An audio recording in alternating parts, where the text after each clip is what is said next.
27 अक्टूबर 2025 को ऑलरेडी मंगल ग्रह जो हैं वो अपनी ही राशि यानी कि वृश्चिक राशि में प्रवेश कर चुके हैं, यानी कि उनका गोचर हो चुका है। तो कैसा प्रभाव देगा यह गोचर सभी राशियों पर, 1 से लेकर 12 राशियों तक। मैं ये लग्न के हिसाब से ज़्यादा बातें करना प्रेफर करूँगी। अगर आपकी राशि हो या लग्न हो, आप दोनों पॉइंट ऑफ व्यू से देखें। हालांकि ओवरऑल तो कुंडली के डिस्कशन के बाद ही पता चलेगा कि पूर्ण रूप से आपका क्या प्रभाव पड़ेगा। पर मैं आज यहाँ पे पर्पसली बातें करूँगी मंगल का, जो वृश्चिक राशि में गोचर हो रहा है, जो ऑलरेडी 27 अक्टूबर 2025 को हो चुका है और यह लगभग 9 से 10 दिसंबर 2025 तक चलेगा। तो लंबा समय है, एक महीने से ऊपर का समय पड़ेगा, तो लगभग 40-45 दिनों का। तो आज मैं इसी विषय में आपसे बातें करती हूँ। तो once again I welcome you all to my channel Vastu vision with astro Padma पर। आशा करती हूँ कि आप सभी स्वस्थ होंगे, व्यस्त होंगे और मस्त होंगे।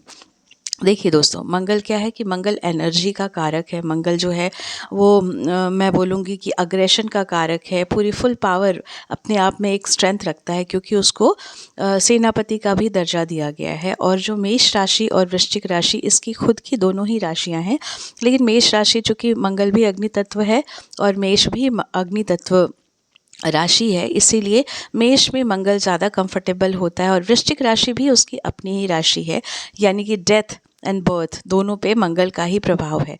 इसीलिए मंगल ऐसे क्यों इतना इम्पैक्टफुल हो जाता है। हालांकि मंगल लगभग 40 से 45 दिन का माने आप, उसका जो ट्रांजिट का टाइम रहता है किसी एक ग्रह में, तो लगभग 45 दिन के आसपास रहता है। तो लगभग 1.25 से 1.5 साल में मंगल एक बार इस स्थान पर आ ही जाते हैं।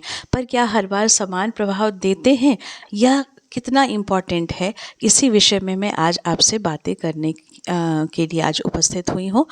तो देखिए, जिस समय मंगल जो है वो वृश्चिक राशि में प्रवेश करेंगे, उस समय ऑलरेडी वहाँ पर बुध ऑलरेडी होंगे।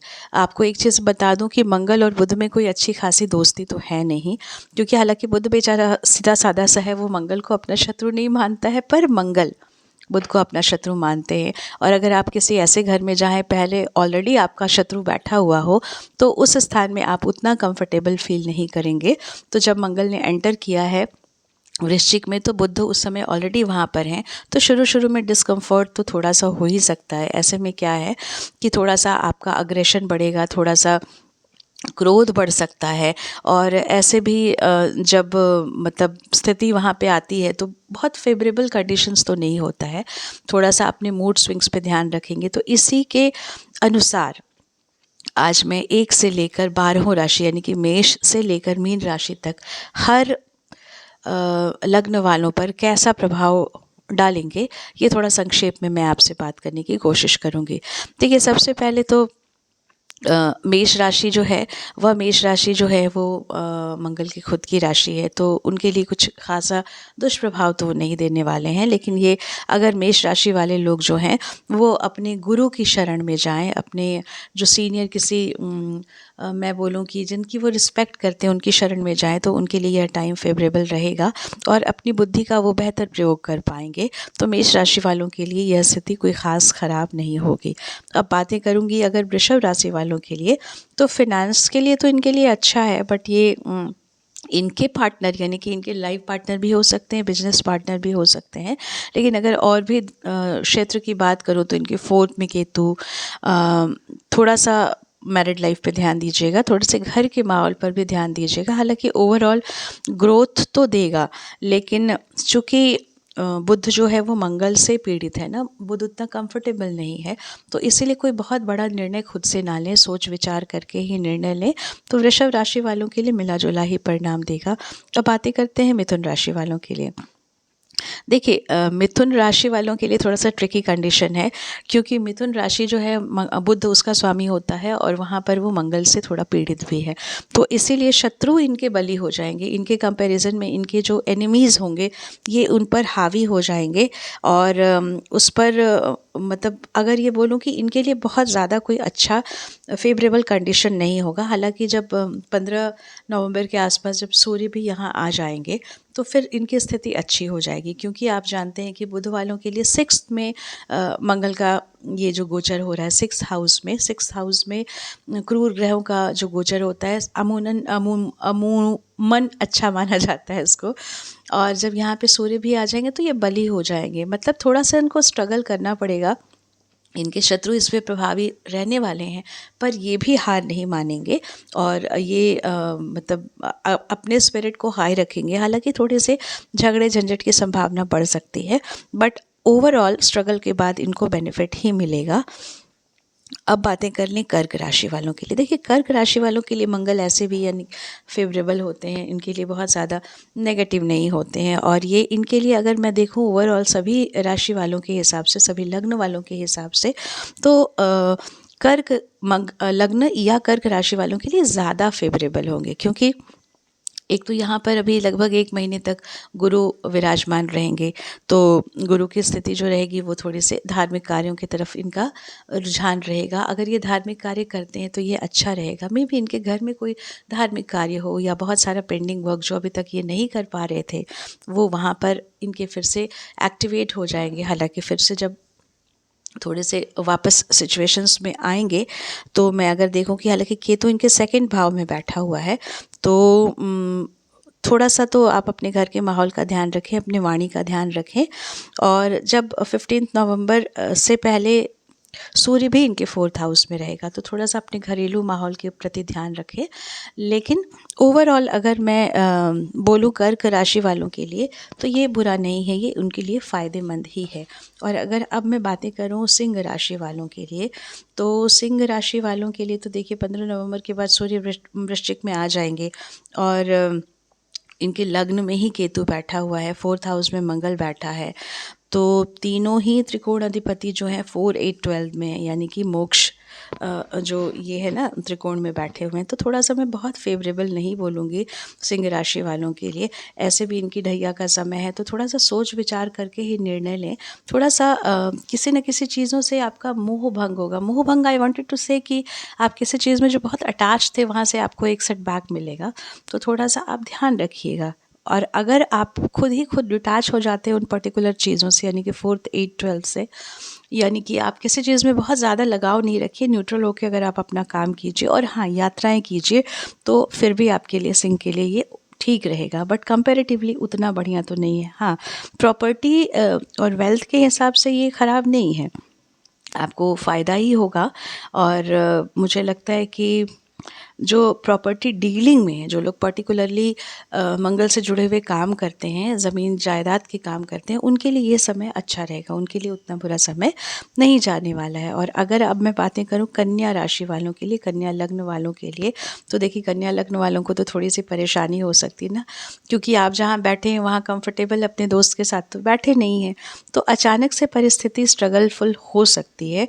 और ख़ास करके ऐसा ना हो कि आपके दोस्त ही आपके लिए स्ट्रगल का, परेशानी का कारण बने, इसलिए अपने मित्रों से सावधान हो जाइएगा। मे भी आपके वर्क प्लेस पे, आपके घर में, आपके सराउंडिंग में आपके ही अगेंस्ट में प्लानिंग प्लॉटिंग हो और आपको पता ही ना चले, इसलिए बी केयरफुल।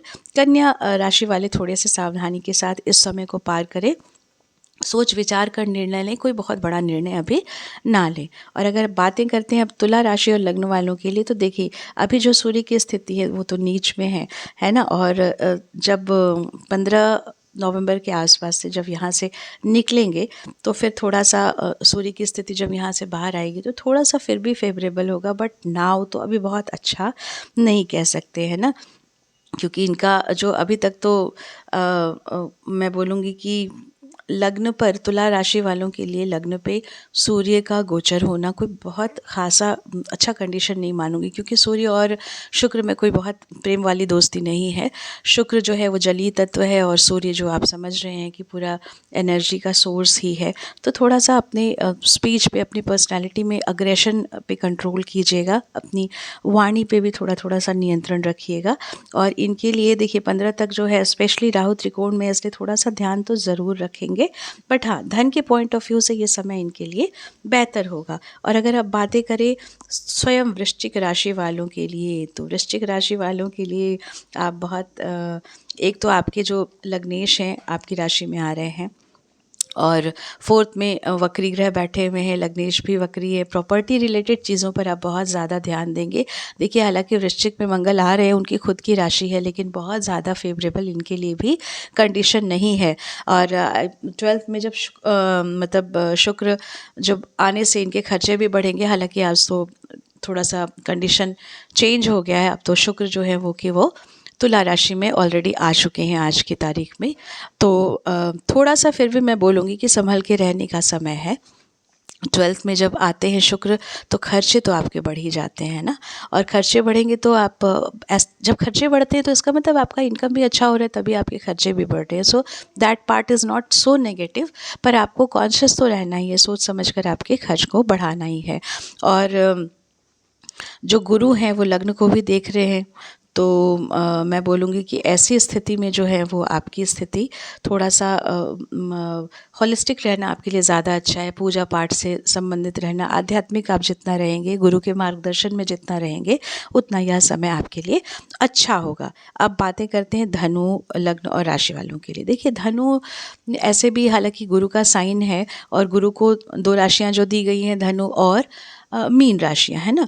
तो ये आध्यात्मिक दृष्टिकोण से इनके लिए अच्छा है इनका जो है, लेकिन फिर भी मैं बोलूँगी कि थोड़ा सा लग्नाधिपति जो है 8 से ट्रांजिट कर रहा है, तो थोड़ा सा इनके लिए कर्म क्षेत्र में परेशानी हो सकती है। धनु राशि वालों के लिए थोड़ा सा अपने जो ऑफिशियल कल्चर है, अगर आप वर्किंग हैं तो अगर अपने ऑफिस के माहौल के या जो आपका वर्क प्लेस है वहाँ पर आपको थोड़ी सी समस्याओं का सामना करना पड़ सकता है। तो इन चीज़ों पर अगर आप ध्यान दें, वाइजली डिसीजन लें। हालांकि देखिए आप धनु जो लग्न वाले होते हैं एनर्जेटिक होते हैं, और गुरु उनकी जो लग्नेश अभी उच्च से, हालांकि 8 में ट्रांजिट करेंगे बट उच्च से ही करेंगे, तो ये टाइम फ्रेम आपके लिए नेगेटिव नहीं होगा। और अगर ऐसे में देखा जाए तो मंगल आपके 12th से गोचर करेंगे, तो ये बहुत ज़्यादा अच्छा तो मैं नहीं बोलूँगी। ये हो सकता है अपने हेल्थ के लिए कॉन्शियस रहिएगा आप, अपने खर्चे के लिए भी कॉन्शियस रहिएगा। थोड़ा सा मैं बोलूँगी कि गाड़ी वाड़ी अगर बहुत नियंत्रण के साथ चलाएं, बहुत फटाक से कोई निर्णय मत लीजिएगा, है ना, सोच समझ के निर्णय लीजिएगा। और अब बातें करूँ अगर मकर राशि वालों के लिए और लग्न वालों के लिए, तो ये फिनेंशियल एस्पेक्ट से ये आपको गेन देने वाला टाइम है, और मैं बोलूँगी कि इनके लिए अच्छा है। करियर भी अच्छा रहेगा। अगर कोई ऑलरेडी करियर को स्विफ्ट करना चाहते हैं, कोई चेंजिंग चाहते हैं अगर मकर राशि वालों के लिए, तो ये भी उनके लिए एक बेनिफिशियल टाइम रहेगा। सो मकर राशि वालों के लिए मैं बोलूँगी कि ओवरऑल ये टाइम फ्रेम जो है 9 से 10 नवंबर तक का नॉट बैड, अच्छा ही रहेगा। अपना सोच समझकर जो भी निर्णय करना चाहते हैं आप कर सकते हैं, and you will be getting something financially. अब बातें करें अगर कुंभ राशि और लग्न वालों के लिए, तो देखिए इनका ठीक ही है। कुंभ राशि वालों के लिए 8th में 8th लॉर्ड प्लस मंगल होगा, तो थोड़ा सा अगर ये किसी रिसर्च वर्क में हैं, अगर किसी मैं कहूँगी कि अगर पीएचडी वगैरह से रिलेटेड हैं, कोई शोध कार्य करते हैं, कोई गुप्त रहस्य वाले कार्य करते हैं, तो फिर इनके लिए अच्छा रहेगा। अदरवाइज़ थोड़ा सा थॉट में कन्फ्यूज़न पैदा करेगा, मति भ्रम देगा, और थोड़ा सा मगर मतलब करियर वाइज उतना अच्छा मैं नहीं देख रही हूँ। अदरवाइज़ मोटा मोटी इनके लिए 10th में सूर्य और मंगल का होना अच्छा ही होगा। तो जब वृश्चिक में सूर्य भी आ जाएंगे तो आप समझ सकते हैं कि सिचुएशंस जो है वो इनके लिए फेवरेबल होगी। तो कुंभ लग्न वालों के लिए मिला जुला परिणाम होगा। हाँ, अगर अभी तक आपने कोई रिसर्च से रिलेटेड कुछ काम करने का सोचा था और किया नहीं था, तो this is the particular time, this is the right time to start that one. आप उसमें प्रयास करें तो ये कंपैरेटिवली आपके लिए ये समय अच्छा जाएगा। अब बातें करते हैं कालचक्र की अंतिम जो राशि है मीन राशि वालों के लिए, तो मीन राशि वालों के लिए तो ये बहुत ही अच्छा समय जाने वाला है, क्योंकि 4th और 7th लॉर्ड का 9th हाउस में होना बहुत अच्छा है। आपको पत्नी से भी लाभ होगा, माता जी से भी लाभ होगा, और 15 नवंबर के बाद तो ज़्यादा ही लाभ होगा, क्योंकि मीन राशि वालों के लिए जो उनके लॉर्ड है ना, गुरु जो है वो अभी उच्च के होने वाले हैं, हो चुके हैं ऑलरेडी, कर्क में हैं और लगभग 5 दिसंबर तक तो वहाँ रहेंगे। और जो मंगल है वो 9 से 10 दिसंबर तक वृश्चिक में रहेंगे। तो इनके लिए ओवरऑल मैं अगर सबसे ज़्यादा फेवरेबल टाइम देख रही हूँ तो मैं मीन राशि वालों के लिए, मीन लग्न वालों के लिए ये अच्छा समय जाना है। पर एक बार दोस्तों आपको फिर से मैं रिमाइंड कर दूं कि ये जो मैंने अभी एनालिसिस किया है ये केवल और केवल वृश्चिक के ट्रांजिट को देखकर किया है, वृश्चिक के गोचर को देखकर किया है। ये हो सकता है कुछ चीज़ें आपसे कोरिलेट करें, कुछ चीज़ें ना भी कोरिलेट करें, बिकॉज़ पूरा जो कुंडली का एनालिसिस है उसके आधार पर ही आपका पूरा समय कैसा जाएगा और नहीं जाएगा। और मैंने बोला है कि वो आपको पर्टिकुलरली किसी न किसी अच्छे एस्ट्रोलॉजर से अपनी कुंडली दिखाकर बातें करनी चाहिए।